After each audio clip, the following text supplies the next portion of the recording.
Hi, ನಾನು ನಿಮ್ಮ ಪ್ರೀತಿಯ KA10 ಕನ್ನಡತಿ. ಇವತ್ತು ನಾನು ನಿಮಗೆ ಜವಗಲ್ ಶ್ರೀನಾಥ್ ರವರ ಬಗ್ಗೆ ತಿಳಿಸಿಕೊಡುತ್ತೇನೆ. ಜವಗಲ್ ಶ್ರೀನಾಥ್ ರವರು ಭಾರತದ ಒಬ್ಬ ಮಾಜಿ ಕ್ರಿಕೆಟ್ ಆಟಗಾರ ಮತ್ತು ಪ್ರಸ್ತುತ ICC ಮ್ಯಾಚ್ ರೆಫರಿಯಾಗಿದ್ದಾರೆ. ಅವರು ಮೈಸೂರು ಎಕ್ಸ್‌ಪ್ರೆಸ್ ಎಂದೇ ಪ್ರಖ್ಯಾತರಾಗಿದ್ದರು. ಭಾರತದ ಅತ್ಯುತ್ತಮ ವೇಗದ ಬೌಲರ್ಗಳಲ್ಲಿ ಒಬ್ಬರಾಗಿದ್ದಾರೆ. ಕಪಿಲ್ ದೇವ್ ನಂತರ 200 ಟೆಸ್ಟ್ ವಿಕೆಟ್ಗಳನ್ನು ಪಡೆದ ಎರಡನೇ ಭಾರತೀಯ ವೇಗದ ಬೌಲರ್ ಅವರು. ಶ್ರೀನಾಥ್ ರವರು ತಮ್ಮ ಕ್ರಿಕೆಟ್ ಜೀವನದಲ್ಲಿ 67 ಟೆಸ್ಟ್ ಪಂದ್ಯಗಳಲ್ಲಿ 236 ವಿಕೆಟ್ಗಳನ್ನು ಮತ್ತು 229 ಏಕದಿನ ಪಂದ್ಯಗಳಲ್ಲಿ 315 ವಿಕೆಟ್ಗಳನ್ನು ಪಡೆದಿದ್ದಾರೆ. ಅವರು 2003ರ ಏಕದಿನ ವಿಶ್ವಕಪ್ ಬಳಿಕ ಅಂತಾರಾಷ್ಟ್ರೀಯ ಕ್ರಿಕೆಟ್ನಿಂದ ನಿವೃತ್ತರಾದರು ಮತ್ತು ನಂತರ ICC ಮ್ಯಾಚ್ ರೆಫರಿಯಾಗಿ ಕಾರ್ಯನಿರ್ವಹಿಸುತ್ತಿದ್ದಾರೆ. ಆಗಸ್ಟ್ 31, 1969 ಹಾಸನ ಜಿಲ್ಲೆಯ ಜವಗಲ್ನಲ್ಲಿ ಜನಿಸಿದರು. ಕ್ರಿಕೆಟ್ ವೃತ್ತಿಜೀವನ 1991ರಲ್ಲಿ ಟೆಸ್ಟ್ ಮತ್ತು ಏಕದಿನ ಪಂದ್ಯಗಳಿಗೆ ಪಾದಾರ್ಪಣೆ ಮಾಡಿದರು. ಮೈಸೂರು ಎಕ್ಸ್‌ಪ್ರೆಸ್ ಎಂದೇ ಪ್ರಖ್ಯಾತರಾದರು. ಇವರ ಸಾಧನೆಗಳು: 67 ಟೆಸ್ಟ್ ಪಂದ್ಯಗಳಲ್ಲಿ 236 ವಿಕೆಟ್ಗಳು, 229 ಏಕದಿನ ಪಂದ್ಯಗಳಲ್ಲಿ 315 ವಿಕೆಟ್ಗಳು, ಟೆಸ್ಟ್ನಲ್ಲಿ 10 ಬಾರಿ 5 ವಿಕೆಟ್ಗಳ ಗೊಂಚಲು ಮತ್ತು ಒಂದು ಪಂದ್ಯದಲ್ಲಿ 10 ವಿಕೆಟ್ಗಳ ಸಾಧನೆ. 2003ರ ಇಸವಿಯಲ್ಲಿ ವಿಶ್ವಕಪ್ ನಂತರ ನಿವೃತ್ತಿ ಹೊಂದಿದರು.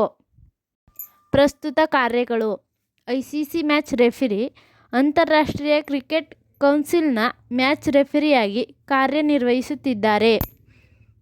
ಸಾಮಾಜಿಕ ಕಾರ್ಯಕ್ರಮಗಳು: ಸ್ವಚ್ಛ ಮೈಸೂರು ಅಭಿಯಾನ ಮತ್ತು ಮತದಾರರ ಜಾಗೃತಿ ಕಾರ್ಯಕ್ರಮಗಳಂತಹ ಸಾಮಾಜಿಕ ಕಾರ್ಯಗಳಲ್ಲಿ ಸಕ್ರಿಯರಾಗಿದ್ದಾರೆ.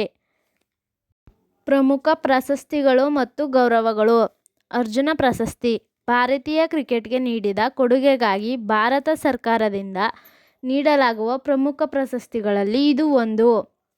ವರ್ಷದ ಭಾರತೀಯ ಕ್ರಿಕೆಟಿಗ ಪ್ರಶಸ್ತಿ: 1992ರಲ್ಲಿ ತಮ್ಮ ಕ್ರಿಕೆಟ್ ಪ್ರದರ್ಶನದ ಆಧಾರದ ಮೇಲೆ ಪ್ರಶಸ್ತಿಯನ್ನು ಪಡೆದರು.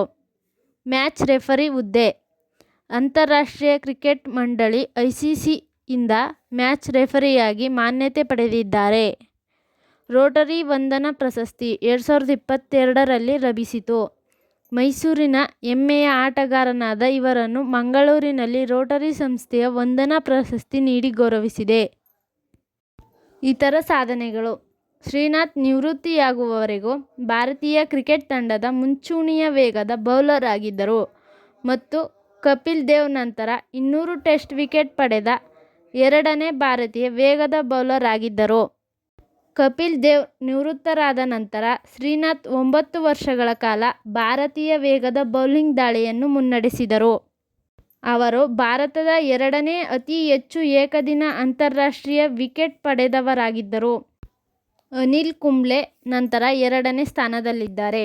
ಅವರು ಆಡಿದ 4 ವಿಶ್ವಕಪ್ಗಳಲ್ಲಿ 1992, 1996, 1999 ಮತ್ತು 2003 ಅವರು 44 ವಿಕೆಟ್ಗಳನ್ನು ಪಡೆದರು ಮತ್ತು ಜಹೀರ್ ಖಾನ್ ಅವರೊಂದಿಗೆ ವಿಶ್ವಕಪ್ಗಳಲ್ಲಿ ಭಾರತಕ್ಕಾಗಿ ಜಂಟಿಯಾಗಿ ಅತಿ ಹೆಚ್ಚು ವಿಕೆಟ್ ಪಡೆದವರಾಗಿದ್ದರು.